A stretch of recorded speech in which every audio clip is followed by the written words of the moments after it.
Bonjour, dans ce mini tuto je vais vous montrer comment partager un dossier Windows sous un nom différent de celui du dossier lui-même.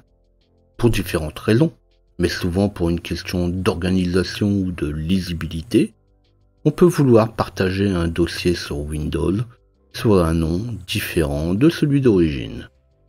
Alors ne cherchez vraiment rien de compliqué dans cette manipulation, souvent on va trouver facilement comment partager un dossier, mais il semblera plus compliqué, ou peut-être, lorsqu'on débute, on ne saura pas qu'il est possible de partager un dossier sous un autre nom. Alors juste pour rappel, le partage de dossiers se fait pour accéder à des données qui seront partagées entre deux machines au travers du réseau.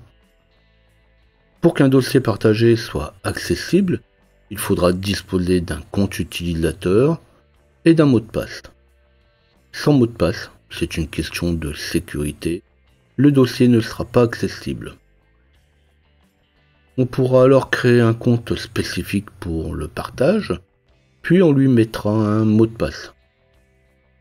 Donc là je ne rentre pas non plus dans la sécurité, ce n'est pas le but de cette vidéo, mais il est bien évident qu'il est nécessaire de protéger un partage. Avec des mots de passe conséquents, même pour des données qui pourront vous sembler sans grande importance. De toute façon, on n'est jamais trop prudent avec la sécurité.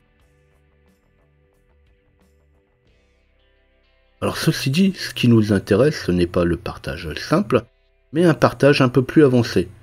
Eh bien ça y est, j'ai dit le mot magique pour faire un partage de dossier.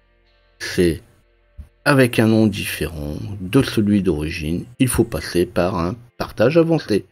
Bien entendu, il faut aussi avoir quelque chose à partager.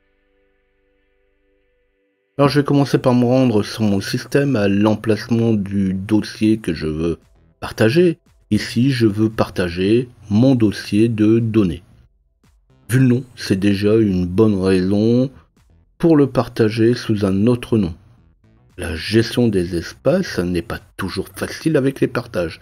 Et surtout, vu le nom, pas sûr que ça soit le bon plan.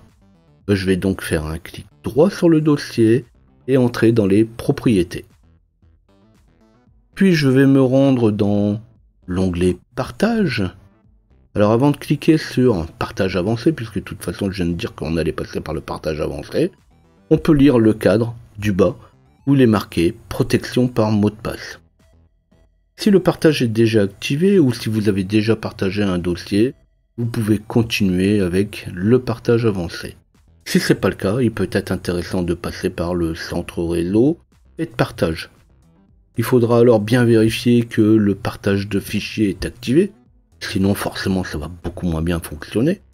Pour les curieux, mais de toute façon c'est pas le but ici, je vous invite à aller voir dans la rubrique tous les réseaux, vous pourrez y retrouver des options qui pourront vous intéresser.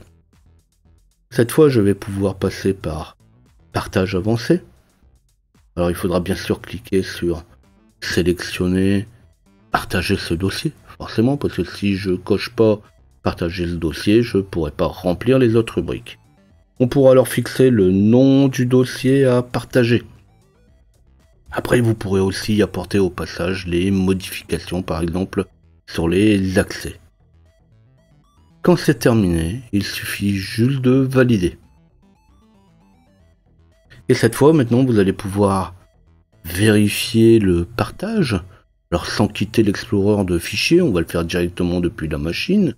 Donc, dans la barre d'adresse, je vais taper simplement /localhost.